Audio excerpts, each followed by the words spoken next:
The South African Union of Students says it is saddened by the gruesome violent attack and attempted murder of a CPUT student at her South Point residence by her partner, who is reported to be a UWC student. The union condemned the brutal act, adding that it recognizes it as not an isolated incident but a sustained attack on the freedom, lives and existence of women and children at the merciless hands of men in South Africa. Asive Dlanjwa, South African Union of Students national spokesperson, joins us now to talk about this. A very good evening to you, and thank you so much for speaking to us. Before we get into this latest incident, I want to just look at the scope of the problem that we're dealing with, not only as a country, but especially institutions of higher education. I believe a 2022 police report stated that more than 10% of all GBV cases in South Africa occur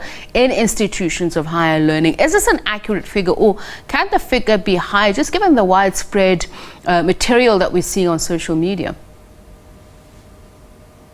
Good evening to you, Tsepiso, to your viewers and also your listeners, and thank you for having us. Yes, you are very much correct. The report states that about 10% of all GBV cases in South Africa would be occurring in institutions of higher learning. Now, that number on its own should be very frightening, because you must understand that out of 62 million South Africans, of the entire GBV cases in the country, 10% of those GBV cases happen within a sample space of just 1.6 million students, because institutions of higher learning account for 1.6 million students, which is about 2.5% of the entire population. So to have 10% of the entire scourge affecting, concentrated within 2% of the population, that on its own should tell you that it is a grave crisis. It should tell you that it is on an ongoing basis. This is why we said in our statement, we do not view this incident as an isolated incident, but is in fact part of a sustained attack generally against women and children, and within this context against female students in our campuses. So you are very much correct. That is the gruesome picture. And this is why, even when we will also speak as to some of the measures which you are calling, and why we're saying they must be drastic, because it cannot be that of the entire GBV cases it's concentrated. We'll get to the measures you're taking. We'll get to the measures you're taking in just a moment, but I also want to understand the causes. What are you learning through your research, your interaction with other partners, and in particular about this incident? What have you learned thus far? As far as this incident is concerned, we do not know more than the university has shared and the SRC, except as to say that there was a quarrel or whatever between these two students who were in a romantic relationship. And we actually believe that the details about this incident probably are not that important when we look at the numbers, because it tells us that, in all honesty, female students will be attacked on campuses for one reason or the other, irrespective of these particular circumstances that led to yesterday's incident. However, what we've appreciated in terms of our studies and research, in fact, we often say at episode that institutions are microcosms of society. What is happening in institutions is not divorced from what is happening outside. It is, in fact, it is just that it is concentrated within those spaces, but it is for the same senseless, merciless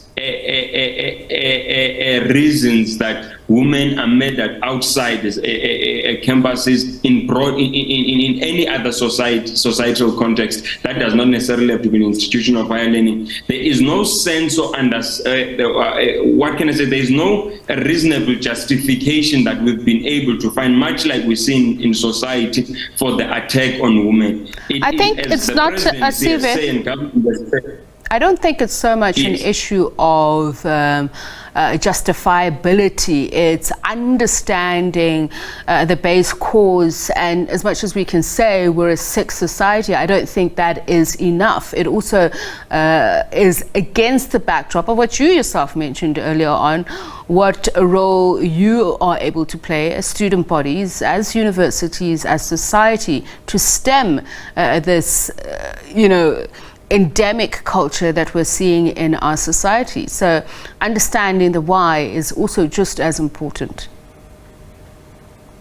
No, absolutely, and I think obviously it's a very complex